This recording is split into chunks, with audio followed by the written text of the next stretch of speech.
आप सबका स्वागत है राजस्थान एकेडमी पे। जैसे आपको पता है हम लोग विधि शास्त्र पढ़ रहे हैं। पिछले वीडियो में हमने विधि शास्त्र का अर्थ जाना और उसका बाकी शास्त्र जैसे कि राजनीतिक शास्त्र, समाजशास्त्र, मनोविज्ञान और विज्ञान के साथ क्या संबंध है उसका अध्ययन किया।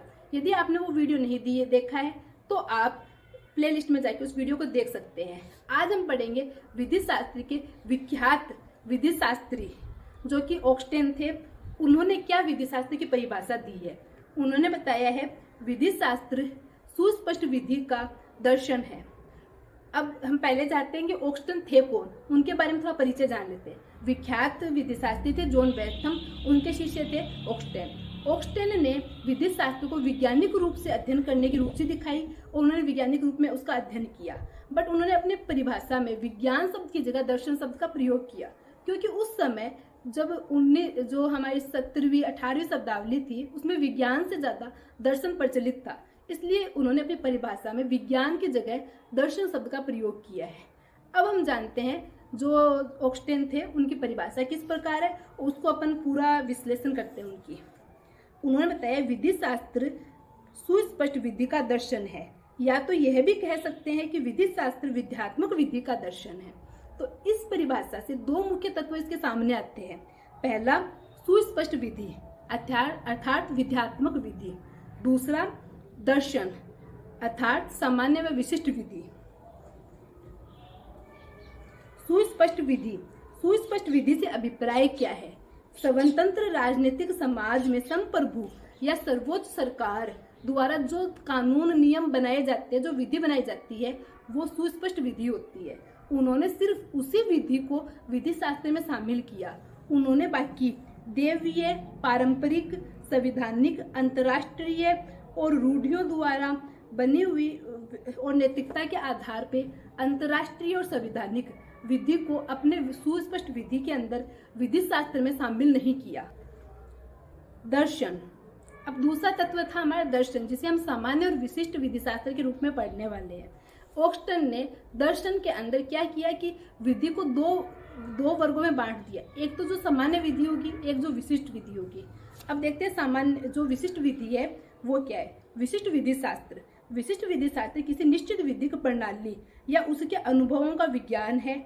इसे सुस्पष्ट विधि या नियमित किसी विनिर्दिष्ट समुदाय से संबंधित हो तथा उसका अध्ययन उन्हीं समुदायों तक सीमित हो। यही कारण है कि विशिष्ट विधि को अंतर्राष्ट्रीय विधि भी कहा जाता है। मतलब विशिष्ट विधि एक सरकार द्वारा जो बनाई गई विधि होती है, क्षेत्र विशेष के लिए जो विधि बनती है, उस विधि को उन्होंने विशिष्ट विधि कहा और उसे राष्ट्रीय विधि भी कहा जाता है, क्योंकि वो जिस स्तर के लिए, जिस स्थान के लिए बनाई गई है वहां पे लागू रहती है, तो वो उस स्थान विशेष की, राष्ट्रीय विशेष की विधि हो जाती है। अब देखते हैं सामान्य विधि। सामान्य विधि शास्त्र ऑक्सटेन की मान्यता थी, यद्यपि प्रत्येक विधिक प्रणाली को अपनी अलग अलग विशेषताएं होती है, फिर भी कुछ सिद्धांत, मनोभाव एवं विभेद भी होते हैं जो सभी प्रणालियों में समान रूप से पाए जाते हैं। अब उन्होंने सामान्य विधि शास्त्र में क्या बताया कि कुछ विधियां होती है वो समान रूप से होती है, बट उनमें कुछ विभेद भी पाए जाते हैं, कुछ मूल अंतर होते हैं, कुछ अपने आप में अलग अलग होती है। जैसे उन्होंने उदाहरण दिया है कर्तव्य अधिकार, स्वतंत्रता, रूढ़ि, दंड उपचार, समादेश और राजनीतिक समाज, लिखित और प्रख्यात विधि और अलिखित और अप्रख्यात विधि, संप्रभु द्वारा आदेशित विधि, अधीनस्थ प्राधिकारों द्वारा आदेशित विधि, संपूर्ण विश्व के विरुद्ध प्राप्त अधिकारों की विधि और किसी लोक अधिकार जैसे कि संपत्ति संबंधी अधिकार या किसी विनिर्दिष्ट वस्तु के विरुद्ध प्राप्त अधिकार।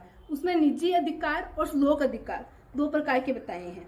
इसी प्रकार संपत्ति संबंधी विषय वस्तु अधिकार और संपत्ति से उत्पन्न होने वाले अधिकार, और इसी प्रकार विनिर्दिष्ट संविदा से भंग, संविदा और दायित्व और दुर्घटना से उत्पन्न होने वाले सत्य।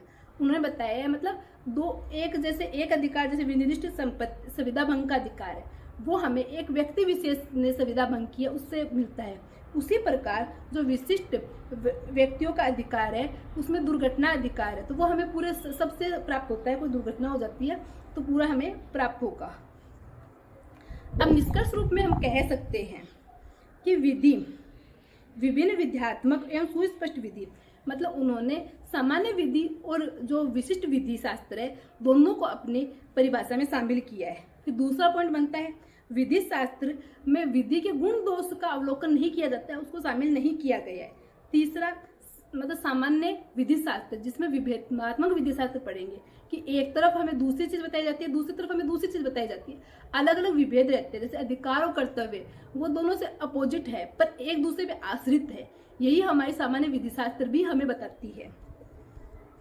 विशिष्ट विधि शास्त्र एक निश्चित आधिकारिक प्रणाली तथा उसके किसी अनुभव का विज्ञान है। मतलब विशिष्ट विधि शास्त्र है वो एक विज्ञान की तरह, जैसे विज्ञान के कुछ निश्चित नियम होते हैं उसी प्रकार हमारी जो विशिष्ट विधि शास्त्र है उसके भी कुछ नियम और कानून है। अब देखते हैं आलोचनाएं। ऑक्सटेन की परिभाषा के विभिन्न विधि शास्त्रों ने आलोचना की है। इन आलोचनाओं द्वारा विधि शास्त्र के अपनी अपनी परिभाषाएं प्रस्तुत की है। इन आलोचनाओं में मुख्य आलोचना है सामन और हार्लैंड की। उन्होंने आगे जाके हॉलैंड ने अपनी परिभाषा और सामन ने अपनी परिभाषा प्रस्तुत की है, इनकी परिभाषा में सुधार करते हुए। हॉलैंड का कहना था जो हमारी विधि शास्त्र है उसको विशिष्ट और सामान्य विधि शास्त्र में वर्गीकृत करना सही नहीं है। मतलब विधि शास्त्र का जो सामान्य और विशिष्ट में हम जो वर्गीकरण करते हैं इससे एक भ्रम उत्पन्न होता है। सामन का कहना है सामन की आलोचना का मुख्य आधार अव्यवहारिकता है। सामन की मान्यता है कि विधि शास्त्र एक विषय के रूप में किसी भी सिद्धांत का विभिन्न प्रणालियों में समान रूप से पाया जाना आवश्यक नहीं है, क्योंकि विधि शास्त्र विज्ञान के प्रयोजनार्थ में किसी भी सिद्धांत का सार्वभौमिक प्रतिग्रहण पूर्णतया पूर्ववर्ती शर्त नहीं है। सामन का कहना है सामान्य विधि शास्त्र विधिक प्रणाली का सामान्य अध्ययन नहीं होकर विशिष्ट विधि शास्त्र के सामान्य व मूल तत्व का अध्ययन है। मतलब सामन का कहना है विधि शास्त्र का अध्ययन हमें मतलब एक रूप में, जैसे उनका कहना था कि कुछ सिद्धांत होते हैं वो सब जगह समान रूप पे लागू होते हैं, पर सामन थे वो विधि को विज्ञान से कलेक्ट करके विज्ञान के सिद्धांतों के अनुसार लगाते थे। उनका कहना था सब नियम सब जगह एक समान रूप पे लागू ये जरूरी नहीं है।